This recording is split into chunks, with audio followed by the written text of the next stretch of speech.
Magandang buhay. 1, 2, 3, welcome. Welcome na naman po sa panibago na namang vlog ni Michikoy and good morning. So for today's video, ang pag-uusapan po natin is yung mga non-verbal reaction sa ating pong mga Zoom application. Kung paano po yon, let's watch and learn.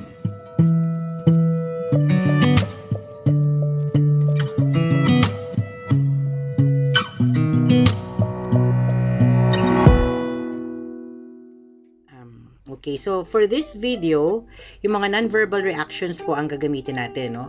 Yung tamang paraan po to raise your hand kapag tayo po ay nasa isang Zoom meeting. So, ang una po natin papakita is from the free account. Ito po ay isang free account. Paano natin nalaman yan, 'di ba? So, yan, kinlik po natin yung settings sa baba. Ito po. Yan. And ito po, makikita nyo, basic siya, di ba? Pag basic po, ibig sabihin free po yung ating account. Okay po? So, mag-create po tayo ng meeting. New meeting, click. Start meeting, click.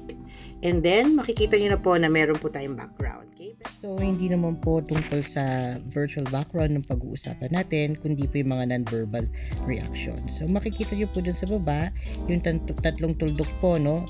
Options po yun. Yung iba po mga options nandiyan, security chat, yung meeting setting, virtual background, di ba? Yung mag-live kayo sa YouTube, and yung sa baba pa importante, yung raise hands and other reactions po na pwede po natin gamitin while we are on a Zoom meeting.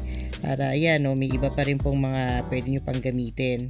Okay, but usually yung pinakita natin kanina yan po yung usually na ginagamit natin, no. So subukan po natin, no. Pag may tinanong sa inyo, 'di ba? So itataas niyo po yung kamay. Makikita po yan, nakataas yung kamay nyo. Makikita po yan ni host at ng iba pa pong participants Na meron kang gustong sabihin kasi nagtaas ka ng kamay. Okay, so punta po sa po kayo, magtaas ang kamay, pwedeng kayo po ang mag-alis niyan. So, babalik lang din po ulit kayo doon sa options po na pinuntahan natin. Yung lower down, yung hands. Okay, so, tingnan natin, no? Punta po tayo doon. Yan, click nyo ulit yun.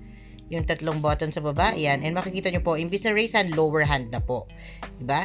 Pag kinlik nyo po yung lower hand, yan, bababa, mawawala na po yung kamay na nakita doon. So, meron pa po, no, may ibang mga reactions pa na pwede natin gawin. Kunyari, natuwa kayo. O kaya sinabi sa inyo, virtual clap naman po dyan. So, hindi nyo kailangang iangat yan. Ang bubuksan nyo lang po yan. Kiklik nyo lang po yung pagpalakpak na icon. So, yan, pumapalakpak na po. So, nakita yan ni host at saka ni iba. Pwede rin po na pusuan nyo. Click nyo lang po yan. O, mawawala po yan mamaya. Pwede rin namang thumbs up. Kung may tinatanong kayo, okay ba? Malakas ba yung audio ko? O, ayos lang ba sa inyo? Thumbs up. O, yan, ganun lang po. So, yan po yung ating mga non-verbal reactions. Ito po ay para sa isang basic account. And mamaya, titingnan naman po natin yung para sa paid account, no? Para makita po natin yung difference, no? So, yan, basic. Ngayon, nandiyan na po tayo sa license account, meaning paid account. Start meeting ulit. And yan. So, ngayon, wala po akong background. Lagyan po natin, no? License po ito, ha? So, lalagyan ko po ng background para hindi masyadong magulo yung likuran natin. Nandito ako sa room. Ayan. So, ang piliin natin sa virtual background yung blurred. Ayan. Ayan. Para hindi masyadong halata. Okay?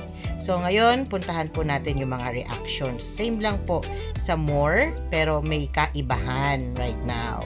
So, yan. Kung makikita nyo po, meron siyang nadagdag na mga options. Again, raise hand. Okay? Pwede pong si host ang magpaba ng kamay nyo, or pwedeng kayo na po lower your hand. Pwede rin naman po speed up. Kung ang bagal mo naman magsalita, pakibilisan na, wala na tayong time. Click nyo lang po yan, and then balik po ulit kayo. Finish. Click nyo ulit yun para mawala.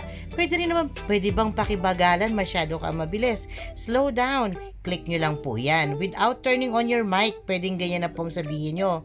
Pwede rin naman po na tinatanong kayo, yes or no? No.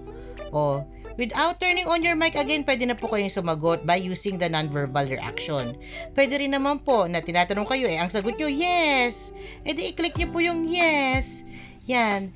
Para po makita po ni host na kayo po ay nagpa-participate. Okay? So, meron pa hong iba. As I have said, yan pa po yung mga ibang mga reactions na pwede po nating gamitin. 10. So I hope you have learned something from our vlog today. And if you haven't subscribed to my YouTube channel, please don't forget to hit the subscribe icon. Ting! And yung maliit po na kalembang, tingiling-ining-ining, click nyo na rin po yan. So that you, yes you, ikaw nga, you will be notified in case I have a new vlog. Magandang buhay and God bless us all.